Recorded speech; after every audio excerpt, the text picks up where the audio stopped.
Did Ben Shapiro completely dismantle Alexandria Ocasio-Cortez under Abraham Lincoln's roof, using just her own engagement ring and a $300 dress? What you're about to hear is the night a 5-year-old congresswoman from the Bronx walked into Abraham Lincoln's lecture hall to humiliate a 5'9" lawyer from Burbank and learned in 23 minutes that you should never insult a man's height when he's holding your campaign expense reports on his phone.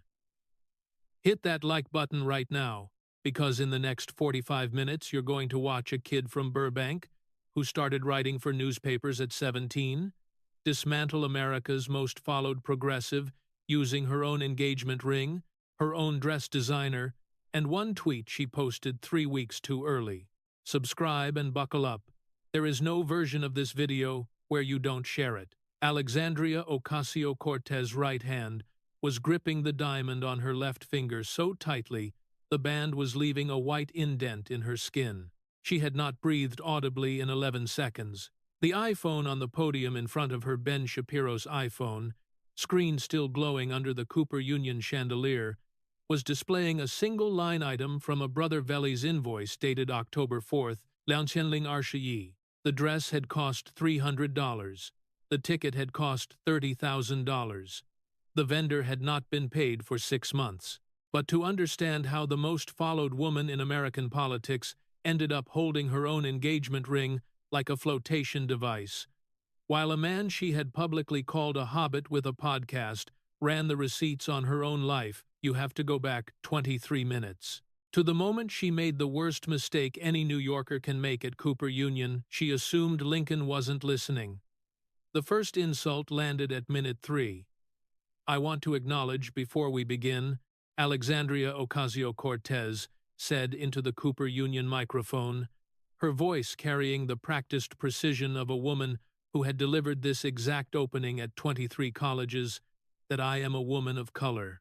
I am the daughter of a working-class single mother. I was a bartender at Flat's Fix, 2 miles from this building, 5 years ago, while my opponent tonight was getting paid by the Daily Wire to sneer at people like me from a 6-figure podcast studio in Tennessee. The progressive section of the 800-seat hall applauded. 2 NYU professors on the stage panel nodded vigorously.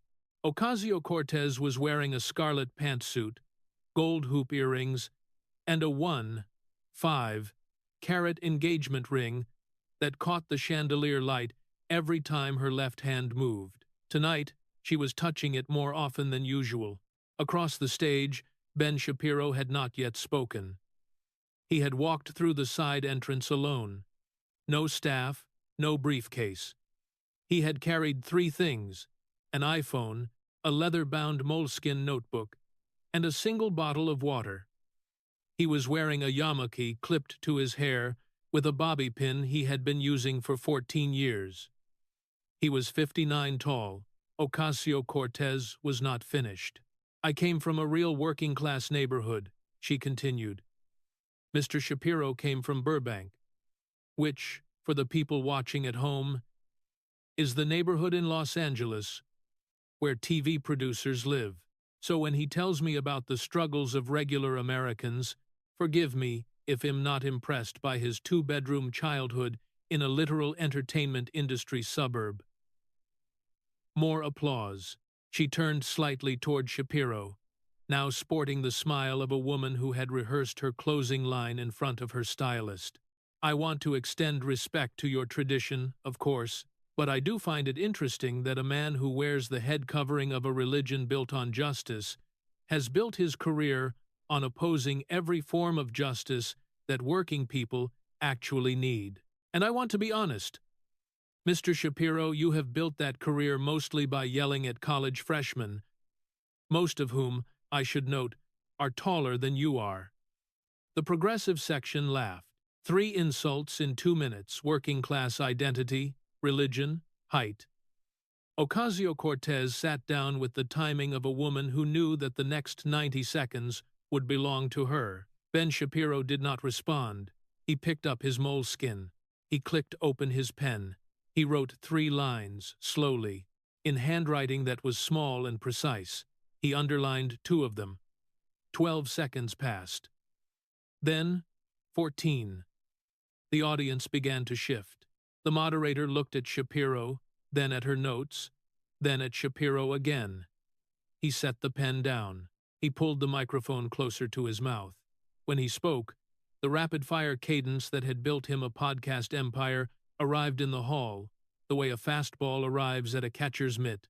Not loud, just precisely placed. Congresswoman, 3 things.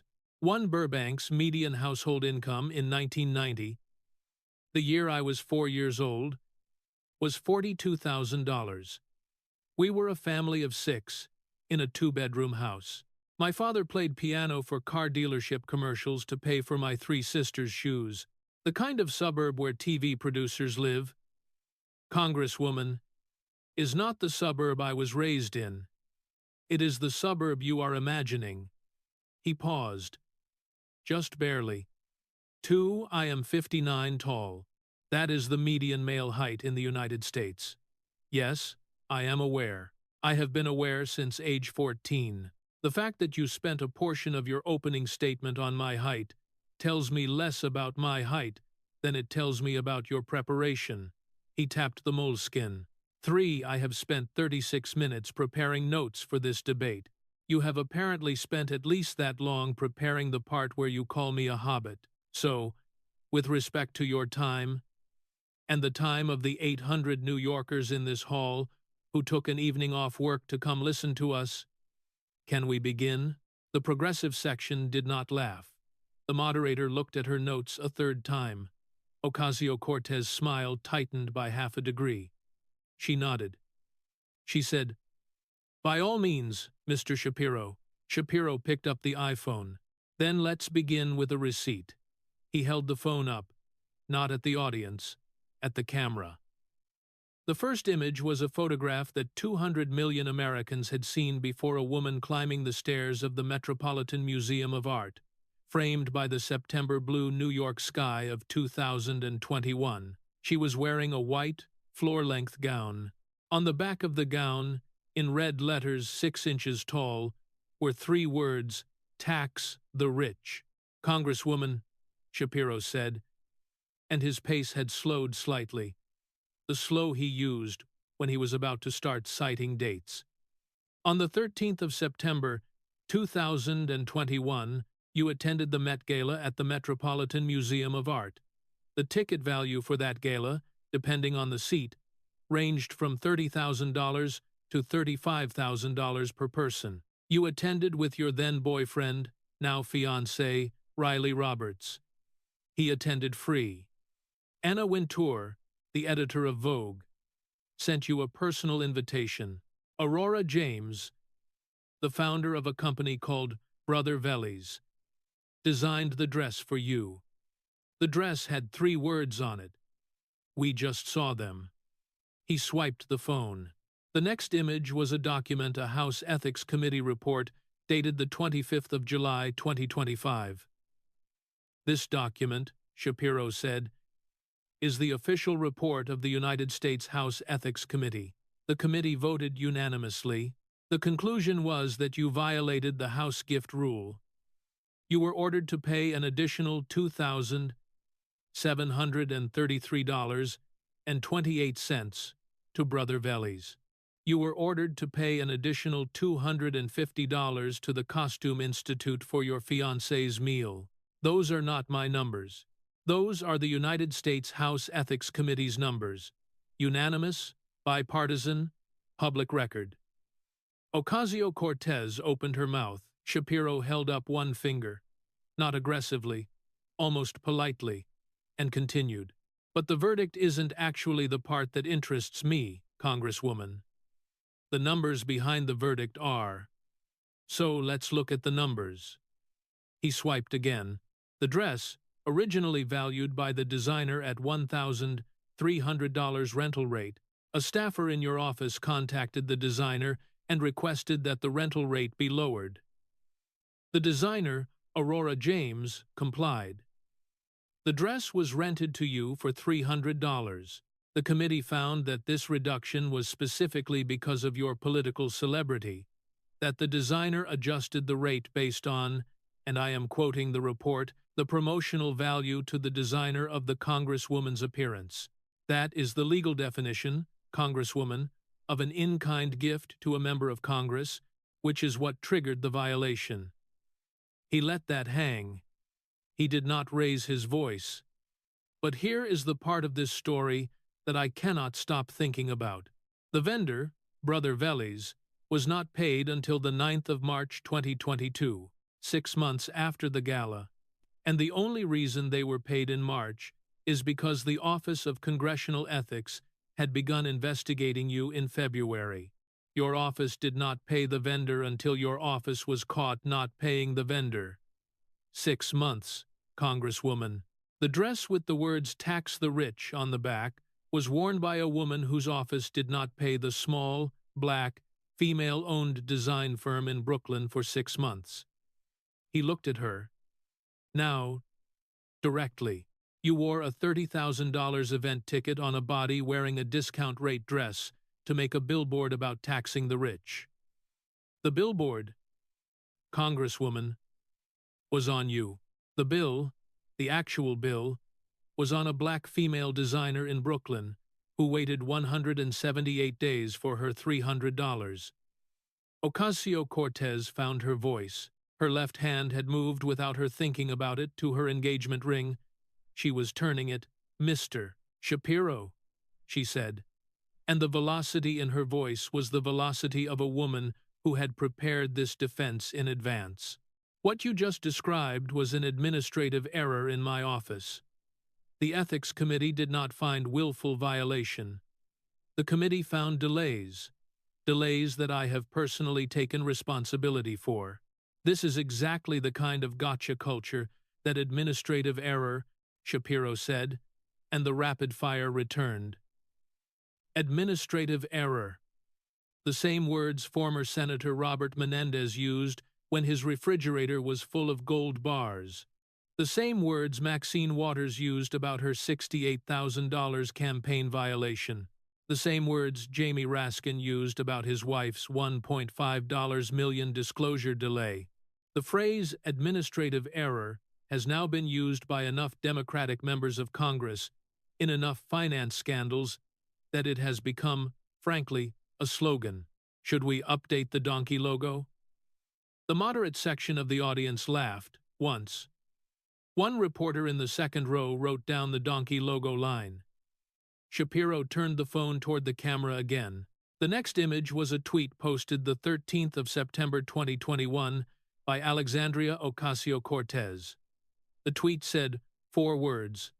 The medium is the message. Below the tweet, side by side, was a scanned invoice from Brother Vellies, dated the 4th of October 2021, unpaid, stamped by Brother Vellies' own bookkeeper with the words, "Outstanding, second notice." "The medium is the message, Congresswoman," Shapiro said quietly. "So is the unpaid invoice." The room was silent. He set the phone down, face up, screen still showing the invoice. "But the dress isn't actually the most interesting payment problem in your career. The most interesting payment problem happened 4 years before the Met Gala, and it involves the man you are now planning to marry." He looked toward the second row. Riley Roberts, sitting 4 seats in from the aisle, looked at his hands, and he's sitting right there. If you're watching this right now, and your jaw just hit the floor, smash that like button, because we are not even halfway through what is on Ben Shapiro's phone tonight. Subscribe to this channel and hit notifications, because the next bombshell involves a check, a boyfriend, and a campaign that was about to go bankrupt 3 months before it became famous. Comment facts don't care if you want to see what comes next. Trust me, you do. Shapiro picked the phone up again. "Congresswoman, let's talk about the second row.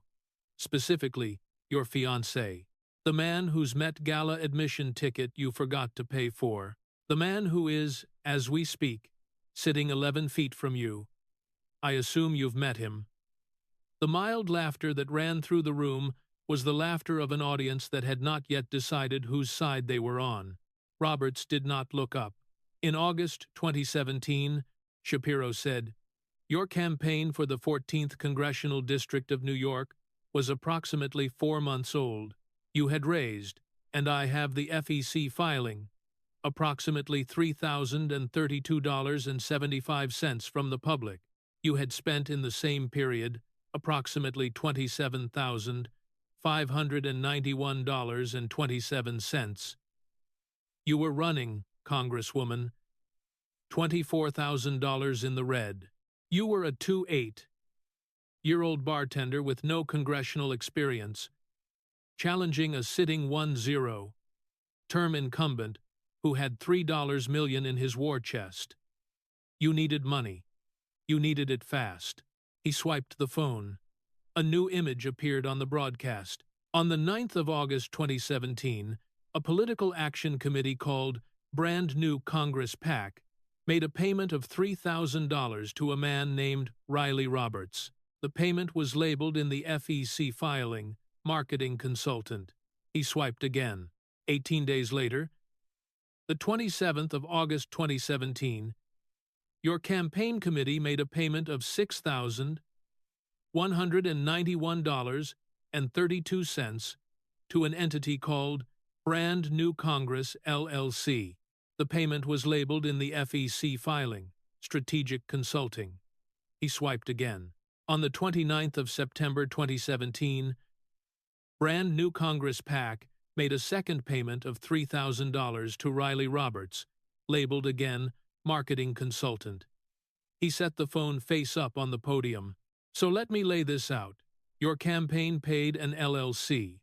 The LLC and the PAC were both controlled by the same human being, Saikat Chakrabarti, who became your chief of staff 3 months later. The PACs paid your boyfriend.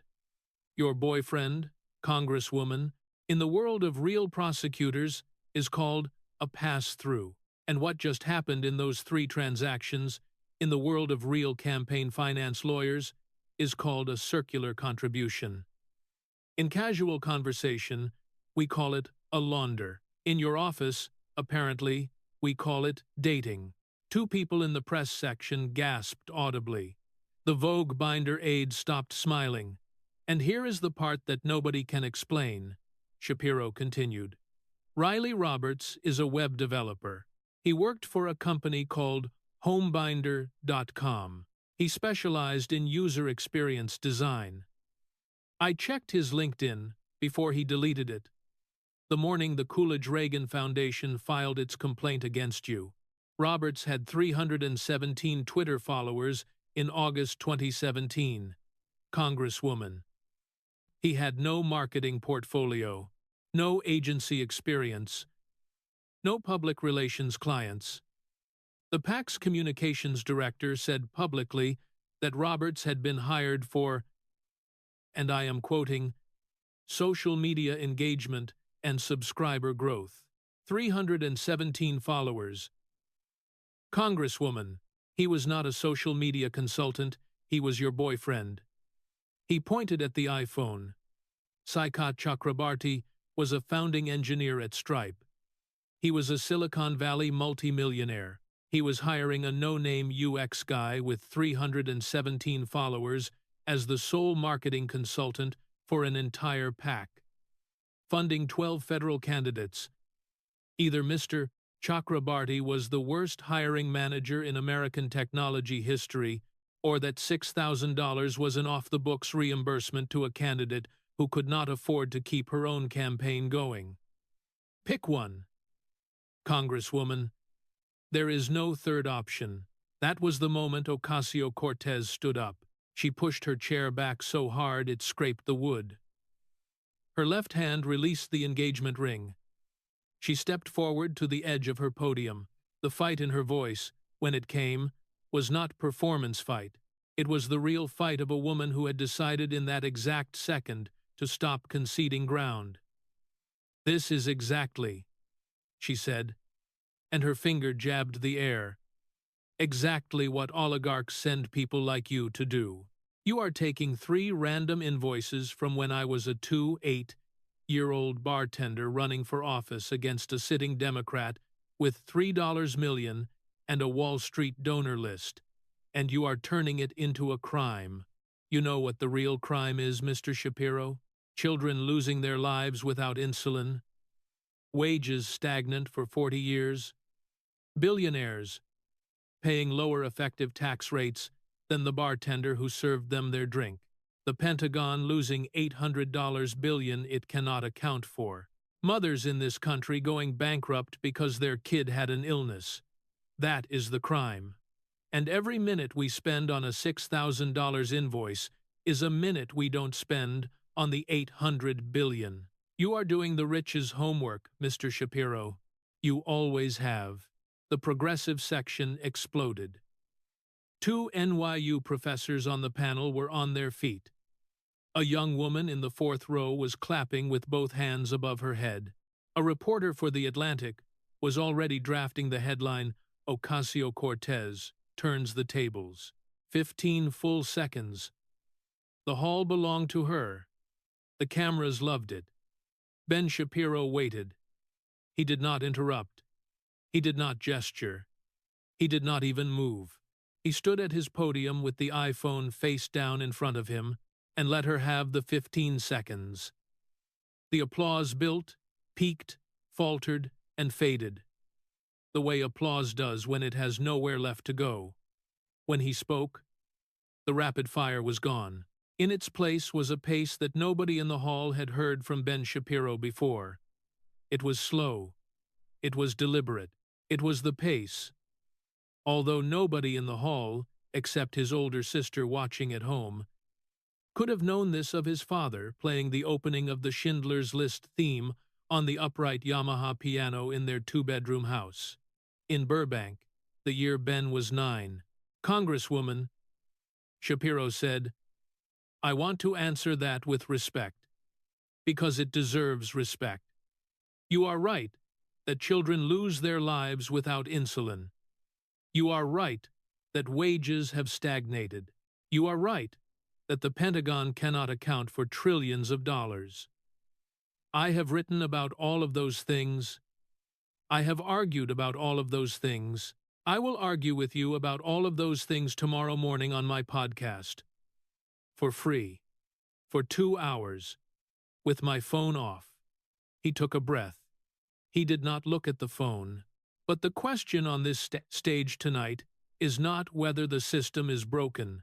It is whether the woman who tells America the system is broken is herself a part of what is breaking it. And the question of whether you can be trusted to fix dark money is regrettably answered by the question of whether your own money is dark. Because you cannot be the doctor and the disease at the same time, Congresswoman. You can be one or the other. The receipts, your fiancé's receipts, your designer's receipts, your chief of staff's receipts. They don't care about the speech you just gave. Facts don't care about your feelings. They never have. And that is not cruelty. That is mercy. Because the truth is the only thing in this room tonight that gives a damn about the bartender. The room was so silent the chandelier hummed. Comment facts. Don't care if you have ever in your life seen a man defeat a movement using only an iPhone, a paper trail, and his father's piano timing. Hit subscribe right now, because what is coming next is the biggest bombshell yet, and it has $885,000 on it. Shapiro picked the iPhone up. "Congresswoman, I want to be precise about one more thing before I introduce you to some people in this room you have not yet met. The $6,000 to your fiancé was not an isolated transaction. It was a single line item in a much, much larger architecture. And that architecture has a name. 2 of them, actually." He swiped. "Brand New Congress PAC and Justice Democrats PAC, both founded and controlled by Saikat Chakrabarti, both supporting your election. You sat on the board of Justice Democrats from December 2017 to June 2018, the same 6 months during which the scheme I am about to describe was running at peak velocity." He swiped. Brand New Congress PAC and Justice Democrats PAC raised donations from the public. PACs, Congresswoman, and you know this because you have built half of your political identity on knowing this, PACs are required by federal law to itemize their expenditures. Every dollar in, every dollar out. Public record. That is the law. That is what the Federal Election Campaign Act of 1971 requires. He swiped. Now, sitting alongside the two PACs, both controlled by Mr. Chakrabarty, were two LLCs, Brand New Congress LLC and Brand New Campaign LLC. LLCs, Congresswoman, do not have to itemize their spending. LLCs can take $1 million in and report it as consulting fees. LLCs are, for federal disclosure purposes, a black box. He set the phone down. Between 2017 and 2018, the two PACs systematically transferred $885,000 to the two LLCs, labeled in every filing as strategic consulting, $261,165.20 from Brand New Congress PAC to Brand New Congress LLC alone. More than $600,000 from Justice Democrats PAC to the same LLC structure. Once the money hit the LLCs, Congresswoman, it disappeared. Federal regulators cannot trace where it went. The donors who gave to your political movement cannot trace where their money went. The American public cannot trace where it went. The only person who can trace where it went is the man who controlled all four entities. And that man, Congresswoman, was your chief of staff. He let that hang. The Coolidge-Reagan Foundation called this a shell game. The National Legal and Policy Center, which filed the original FEC complaint, called it, and I am quoting, the most blatant scheme we have seen to avoid transparency and accountability in federal campaign finance. Bradley Smith, former chairman of the Federal Election Commission, said it was, quote, almost certainly a reporting violation, quite likely a violation of contribution limits. And this is the part I keep coming back to. Congresswoman, a former FEC commissioner named Hans von Spakovsky, in an interview with the Daily Caller, said, you and Mr. Chakrabarty could face up to 5 years in prison per violation if the Justice Department determined the scheme was knowing and willful. He swiped. The phone now showed an FEC docket. The case number was visible. The case status was a single word in red letters, open. I checked the FEC docket, Shapiro said, 20 minutes before I walked into this hall. The case is still open, active, under review. Your communications director has told reporters for the past 4 years that this matter is closed. The actual federal regulator has not closed anything. He turned the phone toward the camera. The open status filled the broadcast feed. Now, let me show you the part that I think Lincoln, on the wall behind you, would find particularly interesting. He swiped. This is a tweet posted by Alexandria Ocasio-Cortez, your account, on the 20th of January 2019. The tweet says, and I am quoting, money in politics is the why behind every issue. Why we don't have universal health care. Why we don't have a Green New Deal. Why we don't have justice. Big money in politics is a corrupt cancer. He looked at her. That tweet was posted 3 weeks after the National Legal and Policy Center filed its FEC complaint against you and Mr. Chakrabarty. 3 weeks. You posted a tweet calling money in politics a corrupt cancer 21 days after a federal watchdog filed a formal complaint, alleging that the man you put in charge of your office had laundered $885,000 through an LLC he controlled. Either you did not know, Congresswoman, in which case you put a man you did not vet into the most senior staff position in your office and made him the gatekeeper of your political identity, or You knew. There is no third option here either, Congresswoman. There is rarely a third option in this conversation. Ocasio-Cortez's hand had returned to her engagement ring. She was not turning it now. She was gripping it. Mr. Shapiro, she said, and the velocity was lower this time. The FEC matter is open, he said. Active. I just showed you the docket.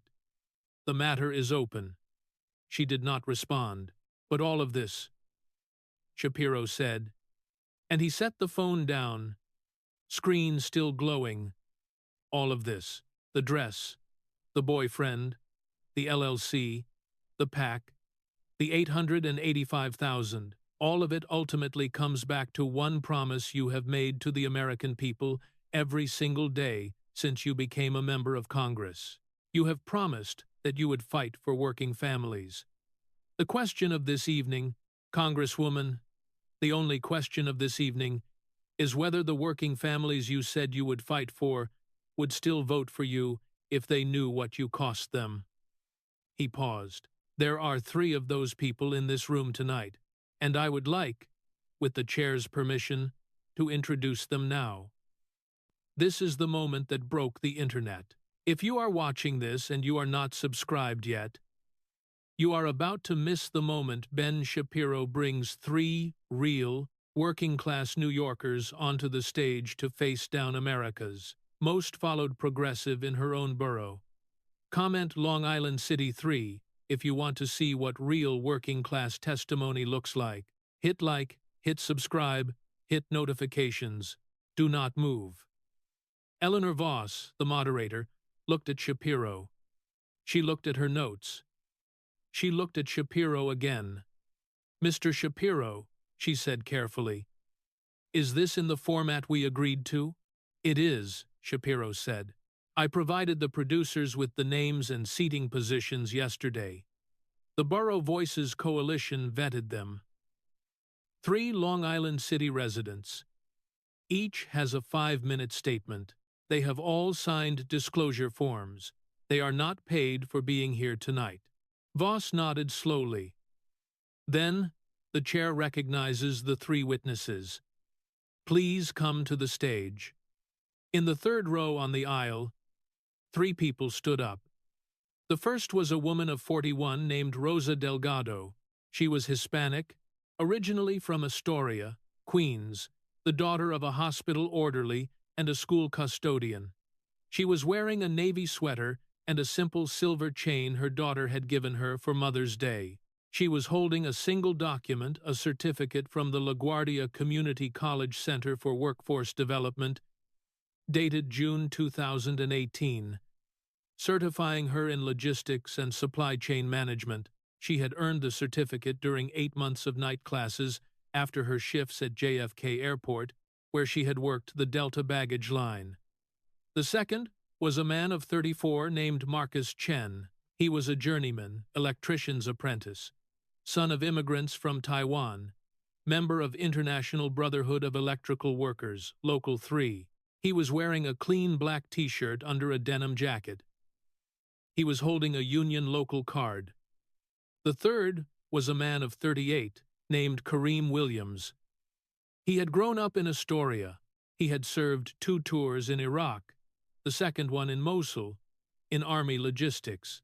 He had come home in 2015 to find that his mother's apartment building was being redeveloped, that his old high school had been closed and turned into condominiums, and that the only job he could find with his veteran's preference was driving a Lyft. He was wearing a tie. He was the only man on the stage in a tie except the moderator. They walked to 3 folding chairs that had been positioned since the start of the evening on the audience left side of the stage. They sat down. The cameras pivoted. The hall, which had not understood until this moment why those 3 chairs were there, understood now.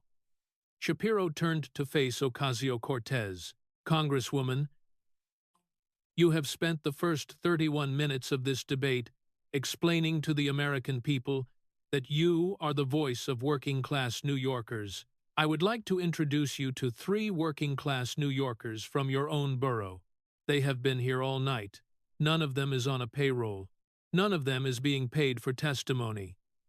Each of them was, in 2019, a person whose life would have been changed by Amazon HQ. 2. He stepped aside. Rosa Delgado spoke first. She did not need notes. "Congresswoman," she said, "my name is Rosa Delgado. I'm 41. I have 2 daughters. Their names are Camila and Sophia. They are 8 and 10.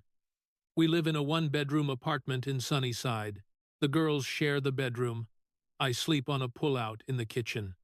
In April 2018, my cousin Hector, who is a forklift operator at JFK, told me that Amazon was building a campus in Long Island City, and that they were hiring people with logistics certifications at $55,000 a year.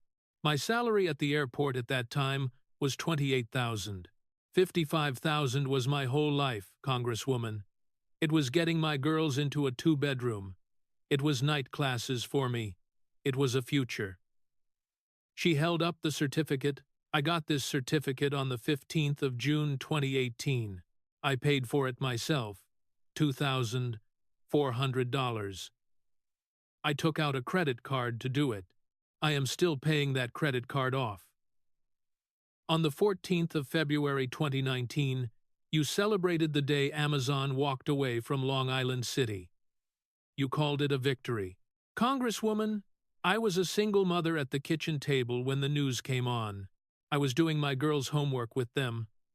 I watched you on the television, smiling, and I knew that the future I had been working toward for 14 months had just been extinguished by a woman who claimed she was protecting me. I'm not here tonight for revenge, Congresswoman. I'm here because my daughters still ask me when we're moving to a real apartment, and I do not know what to tell them. She sat down. Marcus Chen stood up.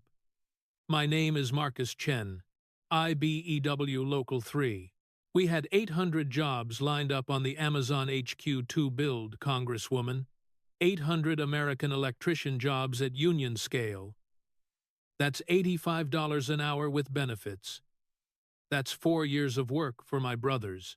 The day you celebrated, I was in our union hall watching the announcement with my father, who is also Local 3, and my uncle, who is Local 3, and 3 guys I served apprentice with. My father voted for you, Congresswoman. He voted for you because he believed you would fight for guys like him. He doesn't anymore. He hasn't voted for a Democrat since. Neither has my uncle. Neither have those 3 guys. You did that, Congresswoman, not the Republicans. You. He sat down. Kareem Williams stood up. My name is Kareem Williams. I enlisted in the Army from Astoria, Queens, in 2004. I served 2 tours in Iraq. The second one was Mosul. I came home with a logistics specialty rating and a veteran's preference. In 2019, I was negotiating with an Amazon recruiter for a warehouse manager position at the HQ2 facility. They were going to start me at $68,000. I had a path to 120 inches, 5 years. That is the kind of money, Congresswoman, that lets a black veteran from Queens buy his mother out of a building she has been priced out of. He took a breath. I do not own a home, Congresswoman. My mother does not own a home. She rents. She is 67.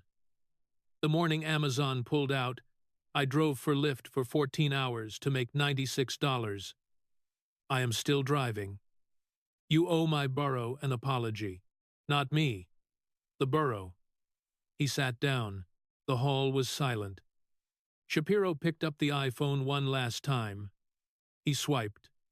The broadcast feed showed a 4-image montage. Top left, Ocasio-Cortez on the Met Gala steps. White gown, red letters. Top right, Rosa Delgado's LaGuardia Community College certificate. Bottom left, the FEC docket, showing the open brand new Congress investigation. Bottom right, a quote from former Governor Andrew Cuomo, Democrat, the day Amazon walked. A small group of politicians put their own narrow political interests above their community. Congresswoman, Shapiro said, "This is your record.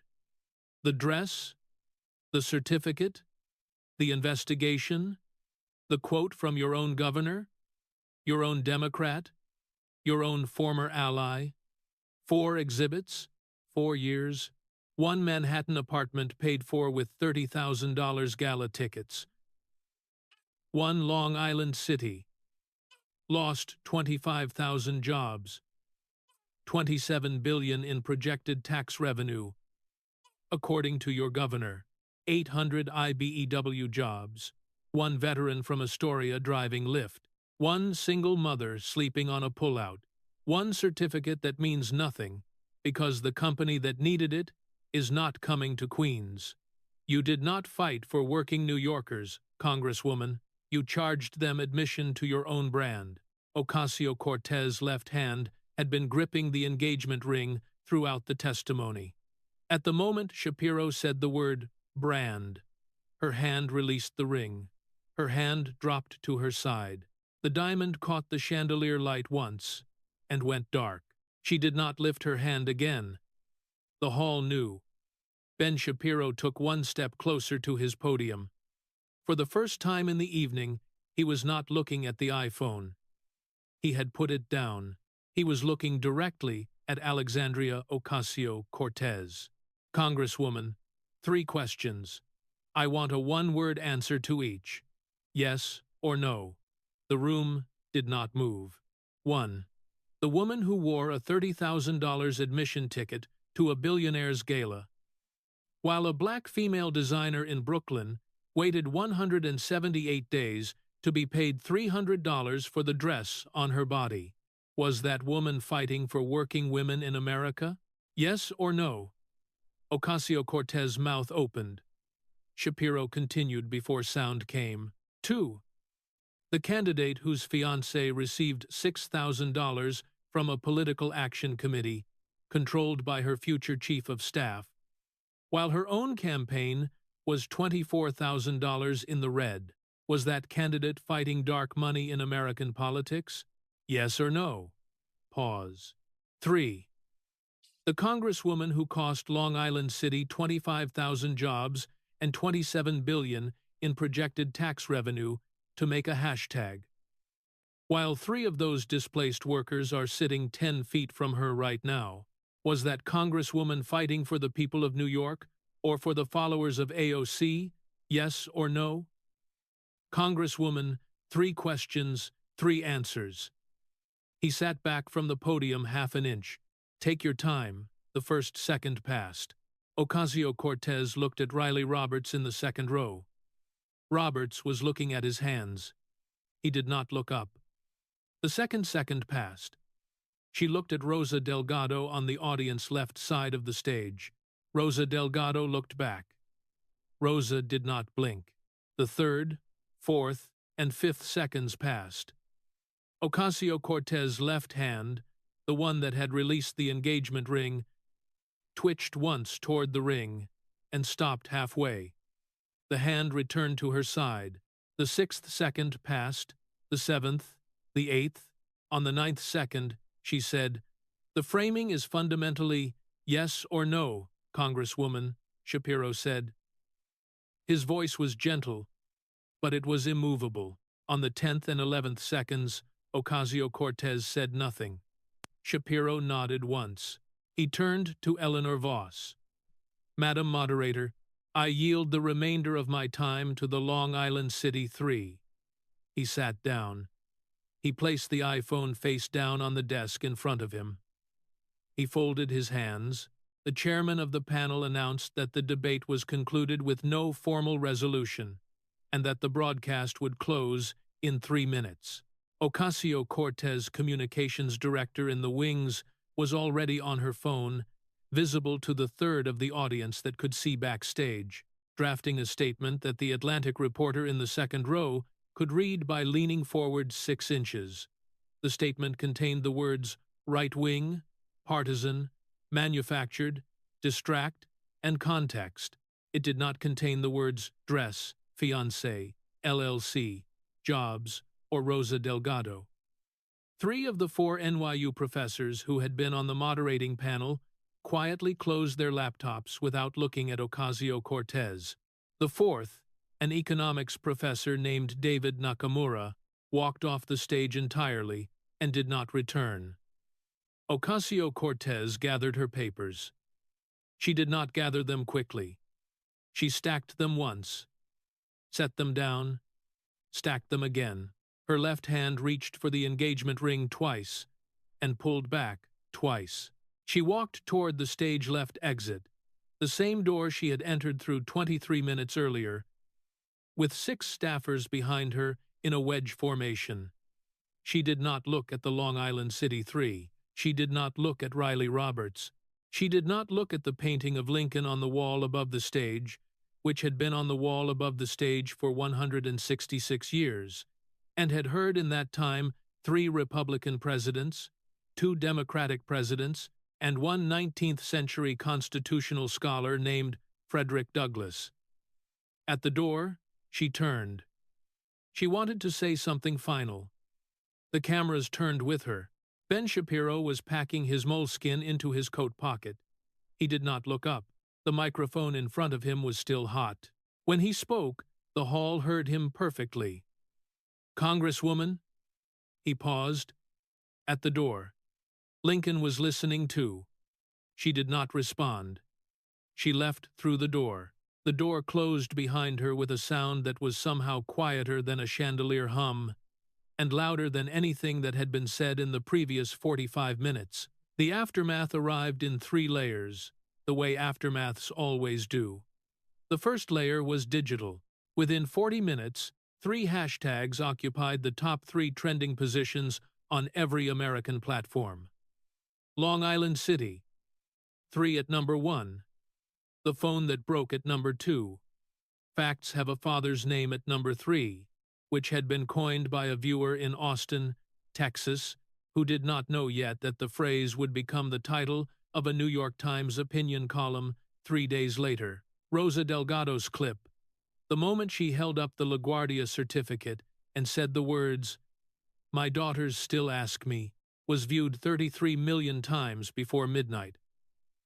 Riley Roberts deactivated his Twitter account at 1,147 p.m. Eastern.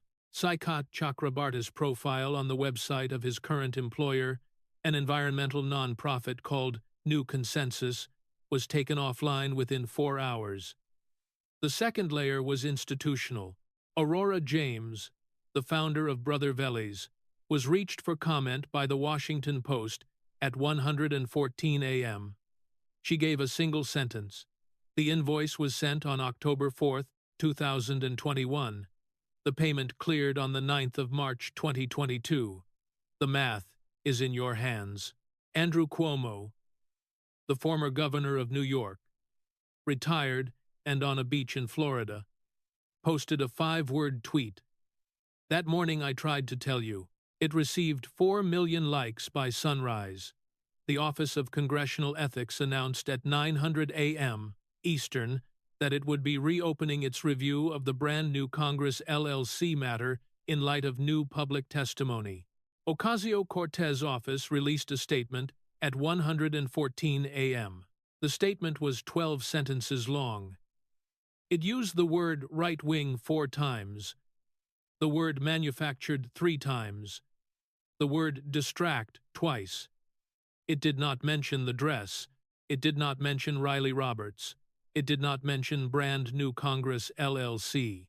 It did not mention Long Island City. It did not mention Rosa Delgado. The third layer was personal. Ben Shapiro declined every interview request there were. By morning, 1,127 of them. He left Cooper Union through a side entrance at 1006 p. Ein, drove himself to Newark Liberty International Airport, and boarded a red-eye flight to Los Angeles International Airport that landed at 7:14 a.m. Pacific Standard Time. He did not check a bag. He rented a car at LAX. He drove the Hollywood freeway north. He took the Hollywood Way exit. He drove 3/4 of a mile through residential Burbank, past a high school, past a CVS, past a Vaughn's grocery store. He turned onto a street called Verdugo Avenue. He pulled into the driveway of a 2-bedroom house with a small front lawn and a Toyota Camry parked under the carport. His father was at the upright Yamaha piano in the living room. The piano was the same upright Yamaha that David Shapiro, in 1990, had purchased on a payment plan from a music store in North Hollywood for $1,400. He had bought it because his son had decided at age 6 that he wanted to play violin, and because David Shapiro could not afford a violin teacher but could afford the time to teach his son rhythm at home, and because David himself had been a working composer for 20 years, writing music for car dealership commercials and small-budget television and the occasional Hallmark Christmas movie. David Shapiro was 71 years old. He was wearing a cardigan that he had owned since 2011. He looked up when his son walked in. "Long flight, Benny?" "Long flight, Abba." David played a few notes. The opening bars of the Schindler's List theme by John Williams, the same melody his son had played on violin at age 12 at a dinner hosted by Larry King in 1996, with David himself on the piano accompaniment. He played it slowly, in the lower register, the way he had taught his son to play it. He stopped. "I saw the debate. I know you were too kind to her at the end. She has a fiancé, she has a microphone, Benny," David said, "and she used it to make a working bartender into a shield. You answered her with 3 real working New Yorkers. That was right. But you let her walk out of that hall without making her say their names. That was kindness, not justice." Ben sat down on the piano bench next to his father. "She wouldn't have said them." "I know." David played one more note. He let it ring. "Your sisters are coming for dinner. Mom is making roast chicken. Sit down. Play something. The Bach, the invention in F, the one you used to fight me about practicing." Ben placed his hands on the keys. He had not played in 11 months. He played the opening of the Bach invention in F, halting at first. Better by the 3rd bar. By the 7th bar, he had remembered it. His father listened without correcting. Outside on Verdugo Avenue, a Burbank morning began. The kid from Burbank had reminded New York of something Lincoln had tried to teach the country in 1860, from the same hall, that a great nation cannot be built on the shoulders of people whose receipts you refuse to read. The Constitution is not a costume. The working class is not a hashtag. Justice is not a brand. And sometimes, the best person to remind a movement of its math is not the activist who wrote the speeches, but the kid who learned arithmetic on the back of his father's piano sheet music, in a 2-bedroom house, in a suburb where the median income the year he was 4 was $42,000. If you made it this far, you just heard the night a 5'9" kid from Burbank, California, the son of a piano player, the brother of 3 older sisters, the boy who started writing for newspapers at 17, and graduated Harvard Law cum laude at 23, taught America's most followed progressive what receipts actually look like. He used an iPhone. He used a notebook. He used the truth. And he did it in the same hall where, 166 years ago, a tall lawyer from Illinois told America that a house divided against itself cannot stand. Smash that like button if you believe the truth still belongs to the people who can do the math. Subscribe to this channel, because there is more where this came from, and what is coming next will be even more devastating than what you just heard. Comment Lincoln was listening. If you think the kid from Burbank just delivered the greatest takedown in American debate history, and share this with the working New Yorker in your life, the one who still thinks the bartender was on their side. God bless our veterans, God bless the working families of Long Island City. God bless Rosa Delgado, Marcus Chen, and Kareem Williams. And God bless the kid from Burbank, who still believes that facts, your facts, my facts, Rosa Delgado's facts, they don't care about your feelings. They never did. That is why they are